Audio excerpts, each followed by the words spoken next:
B Vinayak ಅವರು target ಮಾಡ್ತಿರೋದು ರಾಜ್ಯ ರಾಜಕೀಯನ ರಾಷ್ಟ್ರ ರಾಜಕಾರಣ 28 29 28ಕ್ಕೆ ಸ್ಪರ್ಧೆ ಮಾಡ್ತಾರೆ. ನನಗೆ ಈ ಲೋಕಸಭಾ ಸದಸ್ಯರಲ್ಲಿ ಏನಂದ್ರೆ ನಮ್ಮ ಸೀಮಿತ ಅಧಿಕಾರದಲ್ಲಿ ನಾವು ಕೆಲಸ ಮಾಡಕ್ ಸಾಧ್ಯ ಆಗುತ್ತೆ. ನಾವು ಸ್ಥಳೀಯವಾಗಿ ಮೊದಲು ತಂದೆಯವ್ರ ಕಾಲದಲ್ಲಿ ಗುಡಿಸ್ಕೊಂಡಿದ್ದೀವಿ ಅಂತೇಳಿ ನಾವು MP ಆಗಿ MLA ಆಗಿ ಎಲ್ಲ ರೀತಿಯಲ್ಲಿ ಅಧಿಕಾರ ಬಳಸ್ಕೊಂಡು ನಾವು ಜನರಿಗೆ ಸಹಾಯ ಮಾಡಕ್ಕೆ ಸಾಧ್ಯ ಆಯಿತು.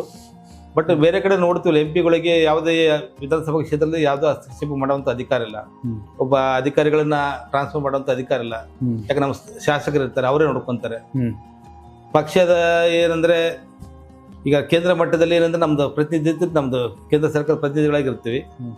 ಈಗ ಏನೇ ಅನುಷ್ಠಾನದಲ್ಲಿ ಕಾರ್ಯಕ್ರಮಗಳಲ್ಲಿ ಏನಾದರೂ ಒಂದು ರಿವ್ಯೂ ಮಾಡ್ಬೋದು, ಇದು ಮಾಡ್ಬೋದು. ಆಗ ಸ್ಥಳೀಯವಾಗಿ ಶಾಸಕರೇ ಅವರೇ ಎಲ್ಲ ರಾಜ್ಯ ಸರ್ಕಾರದಿಂದ ಎಲ್ಲ ಕೇಂದ್ರ ಸರ್ಕಾರ ಯಾವುದೇ ಯೋಜನೆಗಳಿಲ್ಲ, ಅವರೇ ಅನುಷ್ಠಾನ ಮಾಡ್ತಾರೆ.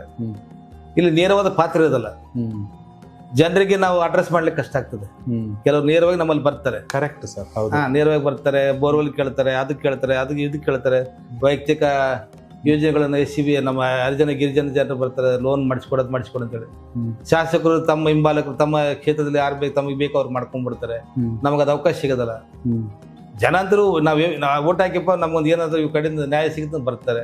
ಅವೆಲ್ಲ ಮಾಡೋಕ್ಕಾಗಲ್ಲ. ಒಬ್ಬ ಶಾಸಕನಾಗಿ ಒಂದು ಕ್ಷೇತ್ರದ ಸೀಮಿತ ಆಗಿ ನಾವು ಅಭಿವೃದ್ಧಿ ಮಾಡಲಿಕ್ಕೆ, ಜನರಿಗೆ ಸಹಾಯ ಮಾಡಲಿಕ್ಕೆ ಒಂದು ಅವಕಾಶ ಸಿಗ್ತದೆ. MP ಗೆ ಕಷ್ಟ. ಓಕೆ, ವೈಟ್ ಎಲಿಫೆಂಟ್ ಇದ್ದಂಗೆ